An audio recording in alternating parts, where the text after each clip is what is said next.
Hello. It is such a privilege to be on stage with these absolute legends. And I'm hoping that each one of us is used to asking the questions, but tonight I'm going to try to ask the most questions and let these two women tell their stories. But before we start with that, I just wanted to tell my own little story about how this book came to be. It was almost exactly 2 years ago that I started working at Vanity Fair, and in my first week on the job, I was speaking with David Friend, a longtime editor at the magazine, about whether we might put together a new anthology from the archive. And we were like 2-3 months into the Me Too story, and it was very apparent every day with the news cycle how,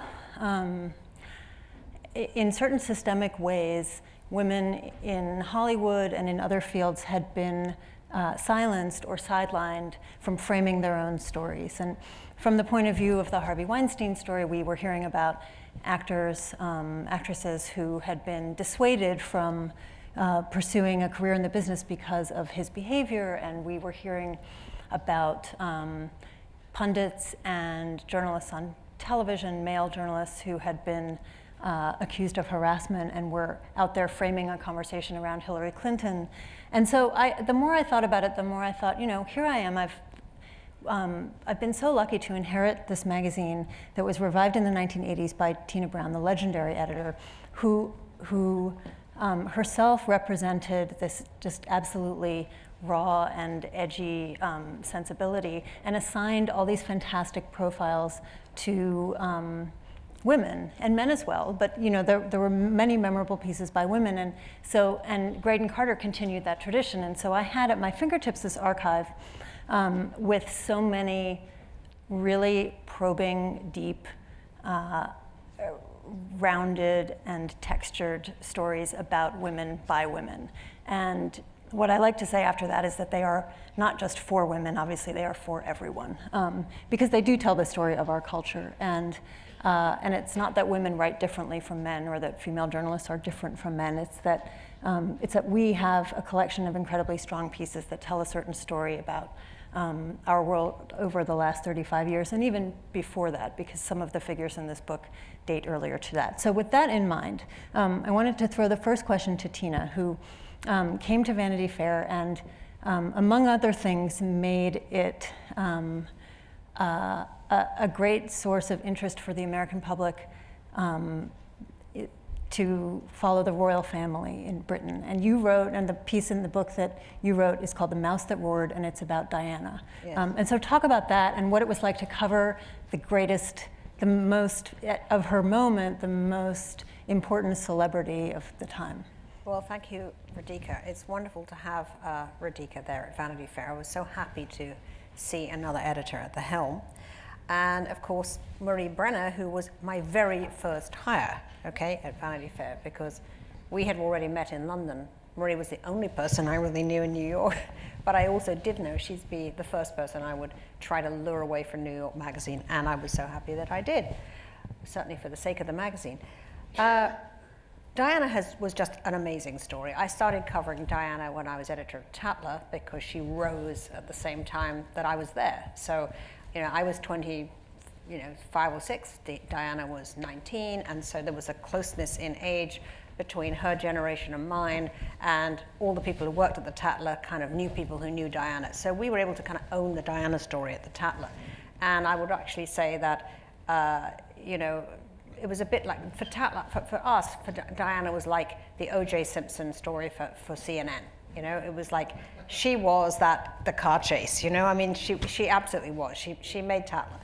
So when I took over at Vanity Fair, I was still obviously deeply fascinated by Diana, and I began to hear from my sources, my old Tatler sources, whenever I was in London, that things were not going as well with Diana as the public thought. This was in 1985. She'd been, they'd been married for 3 or 4 years at that point, and the fairy story was still the big story, on the world stage. The wedding, everything was in people's minds as Diana, as the fairy princess. And what I kept hearing was that things were going extremely badly, that backstage Diana was having tantrums, that, staff were quitting, Charles was looking miserable, the marriage was on the rocks. So I went over to London to report that story and sort of reactivated all the dusty duchesses and all the, you know, the old courtiers and all the people at my Tatler network to get what was really going on. And when I read the piece today, it really strikes me how many parallels there are to the way Diana was written about at the time and considered at the time to the way Meghan Markle is being considered. And I mean, the piece at the very beginning talks about what people are saying about her at that particular moment, which was in October 1985. And what I wrote was magazines and newspapers in every capital crackle with backstairs backchat about the princess's autocratic ways. She has banished all his old friends. She has made him give up shooting. She throws slippers at him when she can't get his attention. She spends all his money on clothes. She forces him to live on poached eggs and spinach. The debonair Prince of Wales, His Royal Highness Duke of Cornwall, heir to the throne, is, it seems, and here I have to use a word which I'm not sure I'm allowed to say at the Y, but I'm going to say it anyway. Here, an heir to the throne is, it seems, pussy-whipped from here to eternity. All right? So, you know, this is what I was hearing, that she was just this huge diva. And Charles, you know, thoughtful Charles was being, you know, beleaguered and so on. And when I wrote the piece, when it came out, I mean, all hell broke loose. In fact, I remember I was asleep in my apartment in October of 1985, and suddenly I was woken up by a phone call, and it was the time of Hurricane Gloria. And I picked up the phone, and this voice said, "Is that Tina Brown?" I said, "Yes." He said, "This is Rod from the Daily Mail," right? Everybody at the Daily Mail is called Rod, just so you know. This is Rod from the Daily Mail. "Is that Hurricane Tina?" I said, "What do you want?" You know? He said, "Well, I mean, you've caused a fuss, haven't you?" You know, and then they did this huge takeout on Diana, you know, revelations of the cracks in the marriage, you know, everything was mayhem, it was all my fault. And it was such a huge story that Diana and Charles did something which no member of the royal family had ever done before. They actually went on BBC television to deny it together, which then I realized it was completely true. Because the thing about the palace, Buckingham Palace, is they never deny anything unless it's absolutely true, right? Otherwise, they just don't say anything. So it was a big uproar, but it was it was the first piece that basically talked about the marriage being in trouble. And of course, later it turned out that it was true. But for a long time, I was trashed about it. And in fact, the Daily Mail did this huge takeout on my marriage with me as Di and Harry as Charles. And you know, there was this. It was very funny, actually. We framed it, and it hung in our bathroom for about 25 years. We still use that maxim, you know, because of course we follow your lead and still report very robustly, I hope, on the royal family. Yes, well, you've done some great pieces on Harry and Meghan, and more to come, I hope. But we love that principle that if they deny it, we know we got it right. Indeed. Marie, you were Tina's first hire. What was it like for you in the early days at Vanity Fair, and how did you find your subjects, or how did they find you? Well, it was such a joy. I mean, it's such a joy to be on the stage with Tina, my dear, wonderful friend, and with you, Radhika, and to span this kind of amazing 35-year history of Vanity Fair. And I couldn't wait for Tina to come over from London and to come to Vanity Fair. And one of the first pieces on the women's beat that you sent me out on was Claire Booth Luce, because Tina knows that I am absolutely drawn to the hidden aspect of historical figures, of these great gutsy women who never defined themselves through their gender. And no one exemplified that more than Claire Booth Luce. So I had the most fascinating time going back and speaking to a lot of her friends and recreating these astonishing moments where she would stand up on her like toes and give these bracing political speeches in the 40s. And then, of course, recreating the tragedy of her life when her daughter was killed quite suddenly in a car crash. And I think one of the extraordinary new things that you really pioneered at Vanity Fair, Tina, was that aspect of what is lurking behind the lines. This, like, just what you brought from the Diana piece, but also to get behind that. And Radhika, I was so impressed with how you and David edited this book, just rereading it in the last weeks. just reading even a piece about Gloria Steinem, you know, and I suddenly found myself swept away in learning this very smart Leslie Bennett story of a whole hidden life she had of, you know, her food addictions and her problems with her mother, and it just brought such a kind of resonance to her history.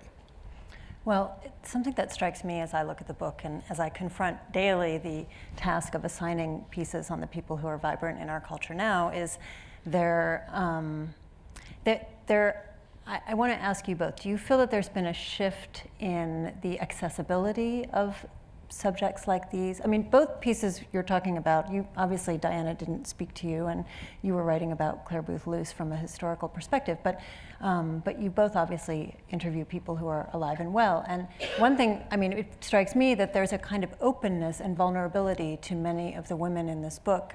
I think of Nicole Kidman, profiled by Ingrid Cichy, and it's a year after the breakup of her marriage to Tom Cruise, and that it was like that. I mean, they were sort of the Charles and Di of that moment, and it was, you know, the tabloids were saying crazy things about her, and she lets this journalist, who also knew her, into her life at this very raw moment. Well, I got to say, I could not. That's exactly what I felt most profoundly reading this book. There are some wonderful pieces in here.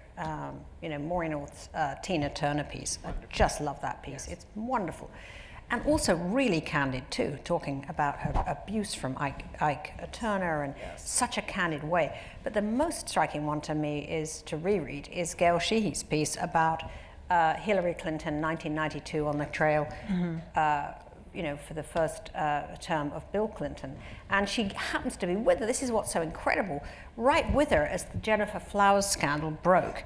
And the story of how, you know, the torch singer Jennifer Flowers had an affair with Clinton, and it looked like his candidacy was going down.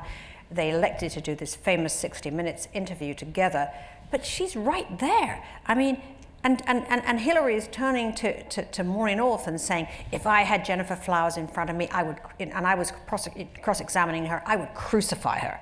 I mean, Hillary is saying stuff like this to her. Rather than saying, okay, time's up, please go. Yeah. You know, that we're keeping this to ourselves. And Gail is standing really there while amazing. she's phoning Bill, and she's listening as Hillary is saying to him, you know, but, you know, people won't even know how you even know this woman, Bill, you know. And she's sitting with Hillary on the plane as it's flying along, and Hillary's venting. And I'm thinking, who gets this kind of access now?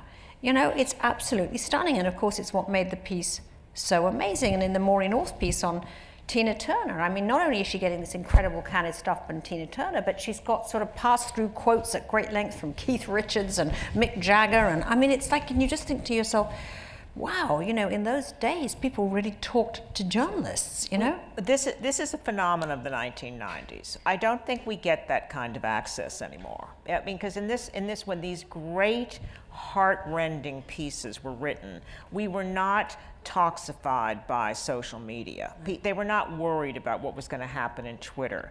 The way these pieces happened is you were allowed to hang around. I mean, the Richard Jewell that is just coming out in this new movie. I spent weeks in Atlanta with the Jewell family in the same way that Gail was given this extraordinary access that she could be right next to Hillary Clinton. I don't think this happens anymore. People are too afraid. We fight for it. Our journalists fight for it, and we fight them. And you know, in the pieces that you've done for me over the last couple of years, Bill Browder, one of them, and more recently, William Barr, there's a kind of, in the absence of that level of time and that level of embeddedness, of course, you still manage to bring texture to those profiles. How do you confront that challenge?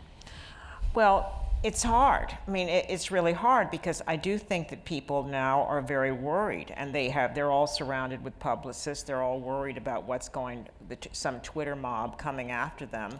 But you just keep trying. I mean, in the case of William Barr, I was lucky because I was analyzing the Attorney General through the prism of two schools. One, Dalton, where his father presided as the headmaster and became a kind of a Captain Queeg figure. The other, Horace Mann, where he was a kind of a young William F. Buckley. So in that case, I was analyzing through his friends. With in the case of sort of a recent woman I've profiled, gosh, who was the last one? Well, I mean, the great story of interviewing women. When Tina and I were working together at the New Yorker, I was tearing my hair out trying to figure out Iran-Contra. Because again, what always draws me to stories is a justice issue or some kind of long investigative tale. Finally, Tina just threw her hands up and came into my office and said, "For God's sake, I had the most fascinating lunch today with, of all people, Kitty Carlisle Hart." That's right. And she said, "I want you to drop all this mucky, you're like caught in the weeds, go out and do Kitty Carlisle Hart." And I was furious. Such a wonderful piece. I was absolutely furious, and I just thought, oh, what is that socialite going to teach me? Kitty Carlisle Hart, are you kidding me, with her feathers and her sparkles? So I go on the worst day of the year. It is a Herculean snowstorm. I mean, you couldn't even move. And I call thinking, oh, well, she's going to cancel this interview. Of course she's going to cancel. Darling, we never cancel. And that day, I was set to go to Red Hook, where she was running the New York State Arts Commission. All that day, I followed her as she went and she greeted this ballet company and this art company in her heels and her sparkles. And we get back and she said, "Snap it up, darling, snap it up. You're lagging behind me." And when I get back and she said, I have 50 people from the governor's office coming for dinner, and the governor. And I finally looked at her and I said, "Mrs. Hart, where do you get your extraordinary vitality and resilience?" And she said, "There's just one word: discipline." And with that, she drops to the floor and does 50 perfect leg lifts. And from that day forward, I never resented the Great Dame beat. And I thought, oh my God, if I just give me one scintilla of that resilience. And she was then 88 years old, by the way. Well, it's sometimes an editor's job to make the sort of smarty pants writers do the obvious story they don't want to do, right? And I had that experience at the New Yorker because Mark Singer was one of our best profilists. But he was always doing these kind of what I call arcane, what my husband calls tea shop journalism, where you sort of go off and write about a very interesting, obscure thing. And I said to him, I had a breakfast one day, I'm afraid, with Donald Trump. And I came back and I said, because I always thought that Mark was hysterically funny, and I said to Mark, just go and do a profile of Donald Trump. Please, just do something. He goes, "Are you kidding me?" He was just disgusted. This was like the worst picture that he had of me. The person who put Demi Moore on the cover of Vanity Fair was now asking him, Mark Singer, to go do Donald Trump. It was like his worst nightmare come true. And he resisted, and then he finally just capitulated, and it turned out to be the defining piece of Trump. And one that he's turned into a book just recently as Trump and Me, about how he resisted doing that piece, but it was actually the funniest, most fabulous time. It was like you with Kitty Hart. He had all this access. He stayed with him for like a week. It got funnier and funnier. And it coined wonderful things that have stayed forever, like Trump saying to him, "This is off the record, but you can use it." and it was just full of gems. and him sending, he seeing Trump cash a check for 2 cents. Yes. Don't forget that one. Yes, I know, it's true. It's full of gems. So, Tina, tell us a little bit more about how you thought at that time at Vanity Fair and the New Yorker, how you thought about assignments, and even just the subjects you felt were ripe for exploration, because there was a really wide range of them. And one thing that I think a lot about is that sometimes a profile it's just really about someone who has charisma and is doing something interesting. And sometimes it's obviously about something bigger than that, and you're looking for a kind of deeper connection to. Well, I always was interested in a piece where the subject would be the prism for a world. Mm-hmm. That's really what interested me.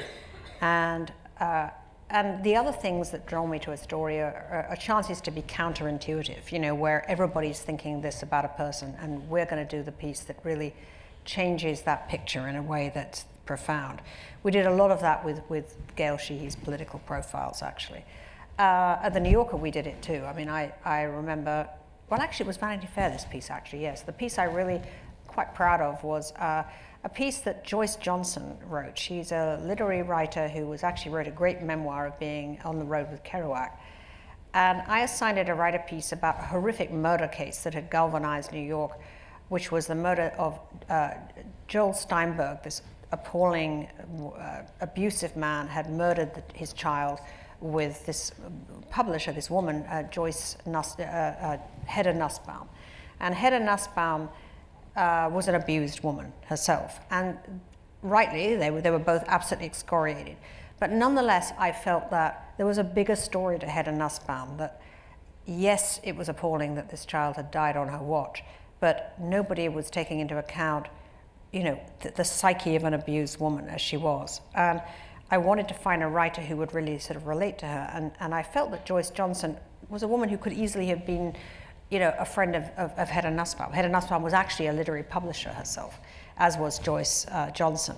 And I assigned Joyce to do the piece, and it was absolutely a magnificent piece about a woman who was, of course, culpable in a terrible way, but who had also found herself horrifically drawn to the darkness of Joel Steinberg, and was a completely abused woman herself. And she humanized a monster.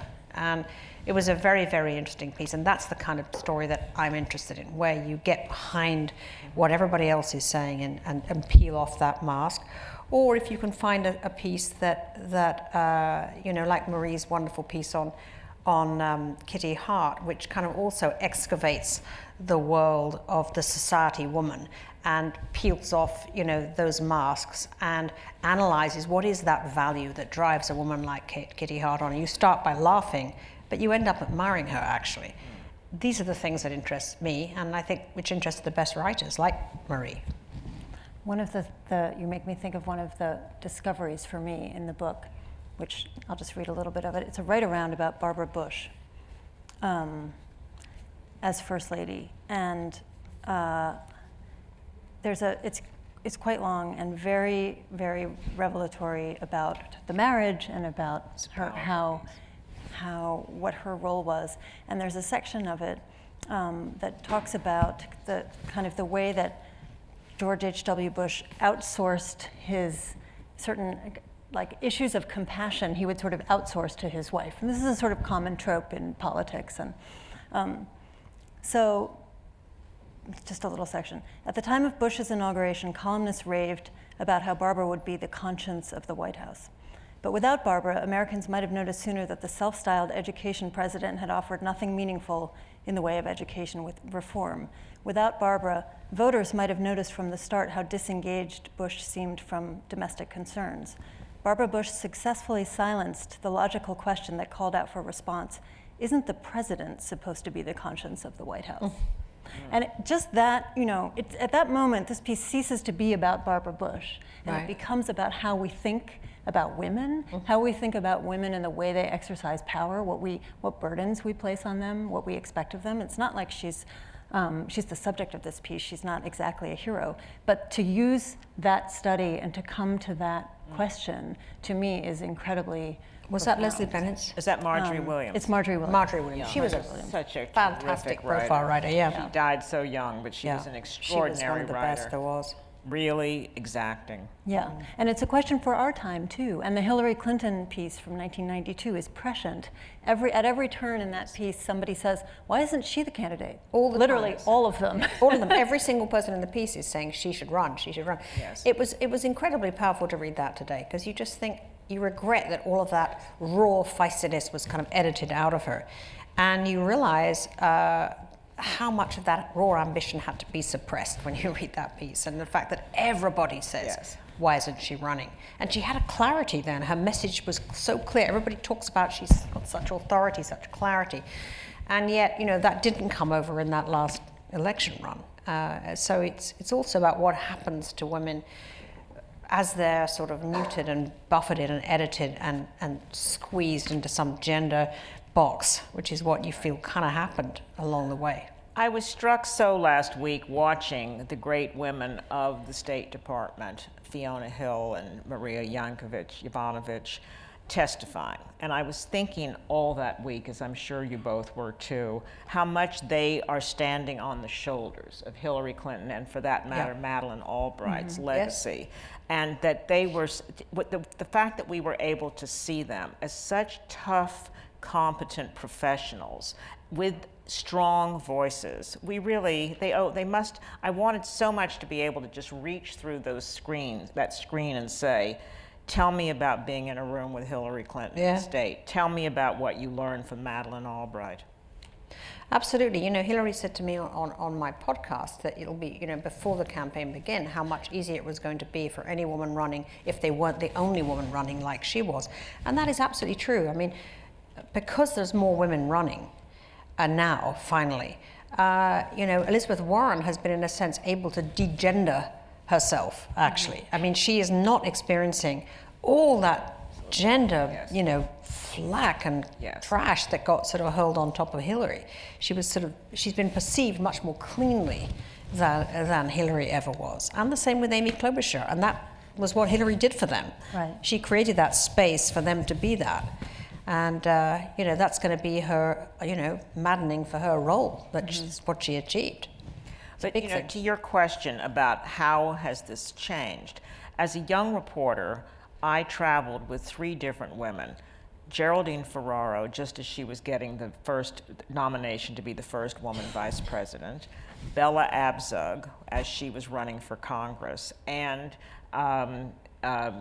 the former UN ambassador, Jean Kirkpatrick. And I mean, each one was trying to strike through a gender-free career trajectory. And it was so moving being with them because they were such ballsy, great women, and yet each one would get hamstrung by 1970s, 1980s women's limitation. You know, famously, Geraldine Ferraro, when it was Trump and Roy Cohn who pushed out the news of her husband being perhaps corrupt. You know, with Bella Abzug, it was, you know, again, another trap. And it was heartbreaking as a young reporter to watch this kind of weakening of these women. True. So, Marie, we need to get you on a news story. Who would you like to profile? Who's interesting to you right now? Who do you think could take some tough questions? Oh, well, I've gotten very interested in the subterranean world of Middle East intelligence as practiced by the women agents in the field. So we haven't discussed it, but I have already started some very tough global reporting that's hard to get, but stay tuned. Okay, excellent. This is good. Tina, who would you like to read about or write about? Oh, so many interesting people right now. I'm so interested in this. I'm still totally obsessed with Saudi, actually, I have to be honest.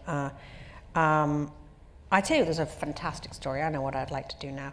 It's the story of the princess of Dubai who ran away with her children to London. Great story. And what is going on there is absolutely fascinating. The ruler of Dubai, one daughter ran away and was apprehended on the high seas and dragged back to Dubai and has not really been seen since. And then his wife has now fled with the 2 children. And I really want to read about what has been happening in that whole area, you know, because it's a way, again, about different worlds. That is a way to look at the UAE and this whole sort of whitewashing of women's rights in these areas where they're all pretending that they're now empowering women, and what is really going on behind the scenes. That's a very interesting story. That's a whole world waiting to be explored. Over to you, Radhika. Oh, well, I expect to see we'll it in talk the next more about that issue. afterward. No, I know. I have breakfast with Tina every few months, and she comes with so many ideas, and we're working on them. A question from the audience. Marie, who was the most surprising person you ever profiled?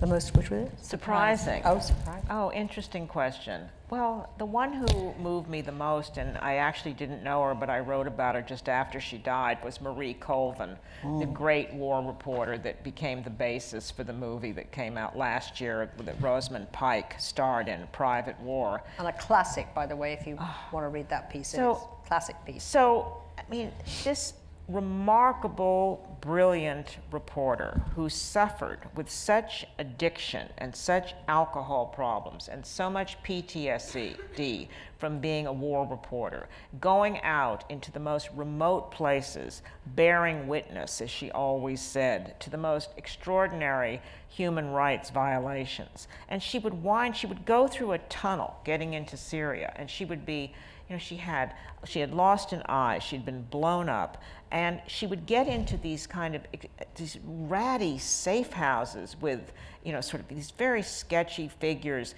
and she would sit down where no one else, and she was already in her 50s by then, and she would type 3,000 of the most perfect words that you can ever imagine and transmit them from satellite. And I don't know how she did it, because she had health issues, she was addicted, and yet when she would pop open her laptop, that mind was right there reporting in the field. That surprised me. One for both of you. What advice do you have for young women beginning their careers? In this field, I assume, not in like engineering or, you know. Oh, well, I mean, it's not a great time to go into journalism if you are a young. No. Turk. No. Well, No, I okay, so do the. great Okay, here's time. my advice. Like, do the big story. Exactly. Don't Right. fiddle around with some sort of little naval fluff blog thing. Right. Go off and find out why Aung San Suu Kyi went to the dark side. This Nobel laureate who now has become a genocide defender. Yeah. And I mean, that's the kind of stuff that Samantha Power did when she began journalism. It's like you Right. get out there and you Exactly. figure out how to be a stringer or something, right. and cover something big, Yes. because all the rest of it is a complete waste of noise. And just Get out of the office. get out of the office. Yeah. Get away from your screen. Go into the field.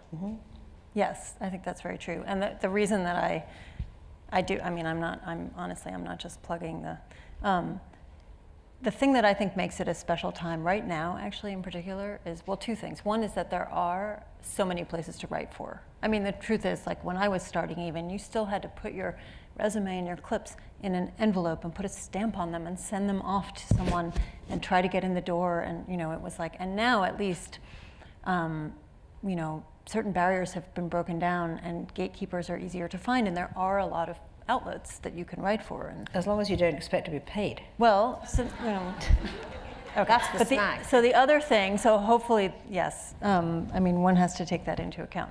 But the other thing is that at this particular moment, and we think about this a lot at Vanity Fair, because the press in America is under siege, because we are vilified by the president, and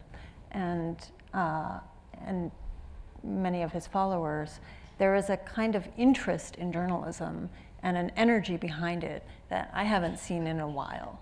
And that doesn't change the economics of it, and it doesn't change the opportunity, but it has kind of, there is a public service aspect to what we do that I think is really in relief, and our readers are interested in supporting that.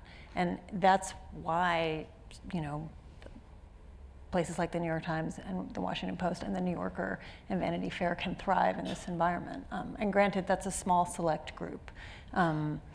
But it's to me, as an editor, it's exciting to see the interest that a true investigative story can raise. So, Oh, this is a great time for reporters. Yeah. Because good reporters are usually driven by rage and outrage. And we're off the charts now. We're at the 1,000 meter with that. Exactly. So here's a question that is, well, I'll read it and let you two decide. If you had your choice, would you prefer to profile a man or a woman?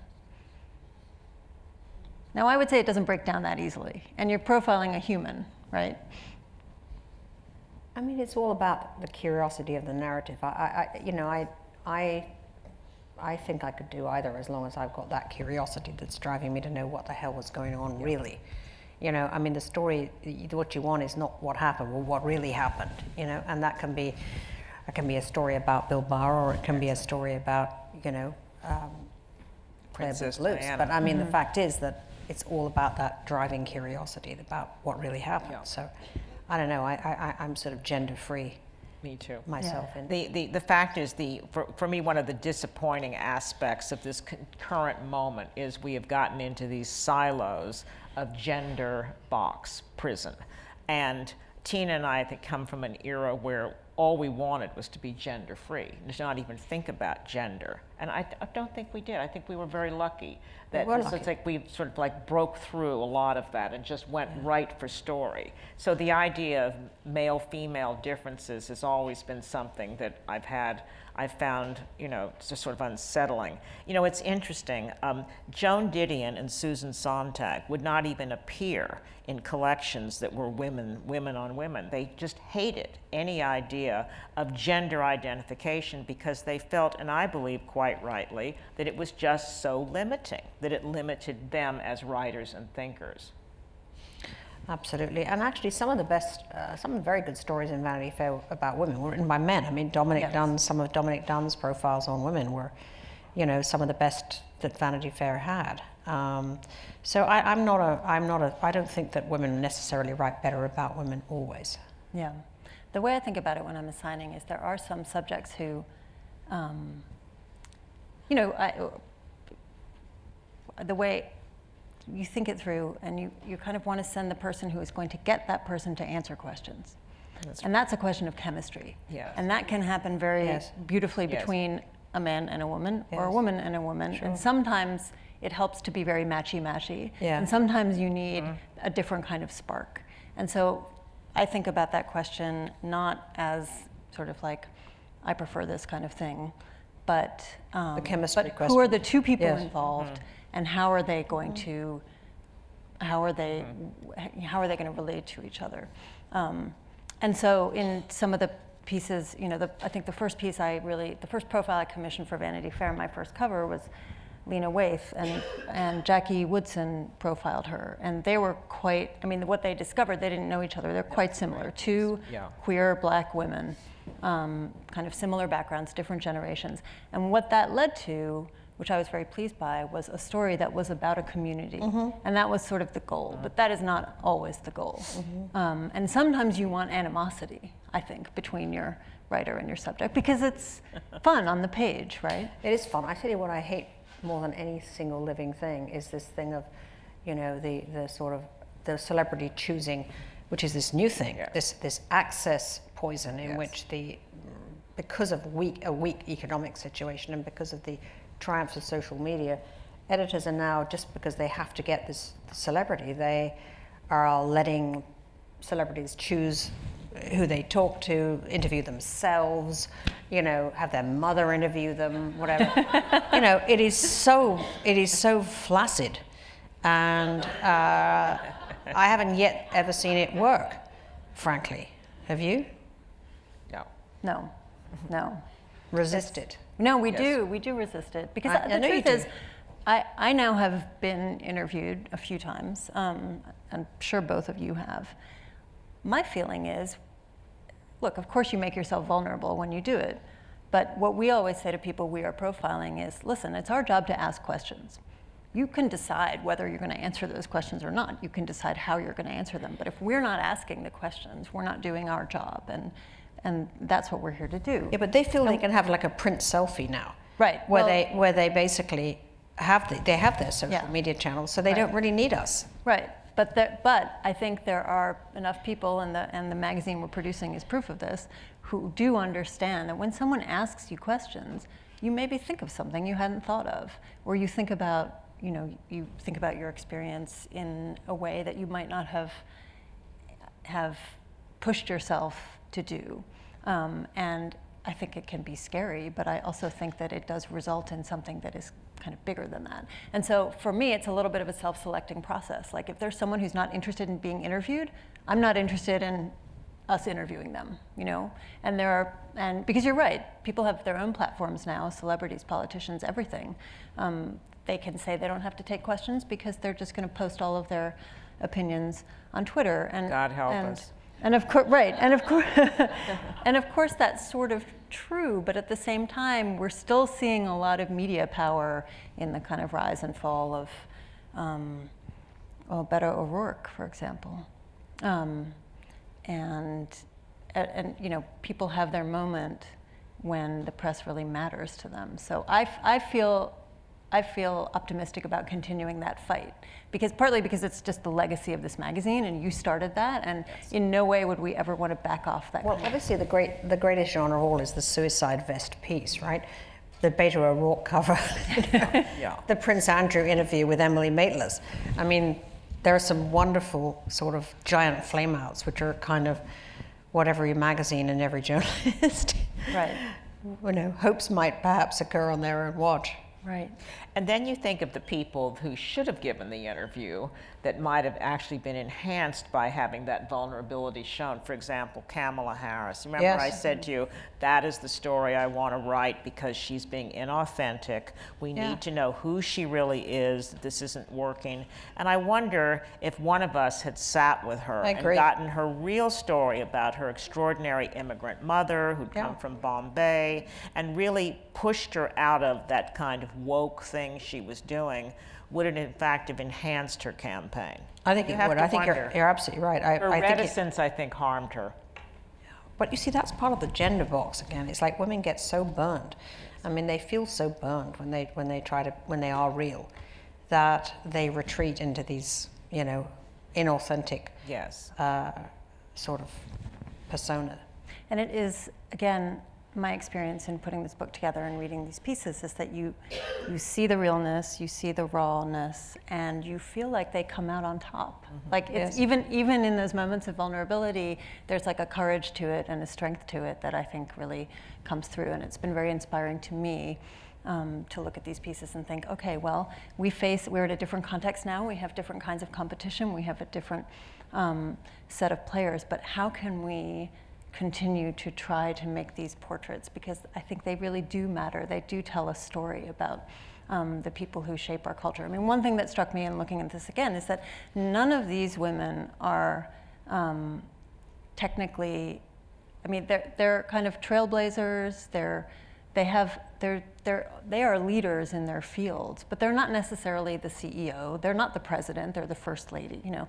But they are exercising power in ways that are fascinating, and I feel like that's true of everyone you have written about, Marie, in some way or another. And I think the two strong pieces that for me, I was just struck with them reading them this week, were the final two pieces, which Bethany McLean's piece about the travesty of being a woman on Wall Street and the fact that there are so few women in the boardrooms and what happened to her as a young working woman in one of these companies. It just makes you want to scream. And then for me, this incredible piece about the meeting at Miramar of the women in Hollywood. Mm-hmm. And you think of, I mean, look at the Golden Globe nominations. Hardly a woman director, if any. Was there even one woman director? No. And yet the promise of this piece, written in 2018, where you see all these bright young women directors, so creative, where are they? They have been under the thumb. So that for all of our progress, I feel that we are like a Susan Faludi case study. 3 steps forward, 2 steps back. Well, I hope this book will be a step forward for our readers. And well, it is an inspiring book. I do urge you all to read it, because you come away from it thinking the brave struggle of every one of these women on the page, and how they're all wrestling with this super carapace of this thing that holds them back. And it's potent, actually, when you read them as a collection of pieces. It's a great idea, Radhika. I applaud the notion of doing it, actually, and I think it's been pulled off very successfully. Thank you, and thank you both for being here. Books are available for sale in the lobby, and I will be out to chat with you about them and sign if you like. And it's been wonderful to have you as an audience. Thank you. Thank you, Marie.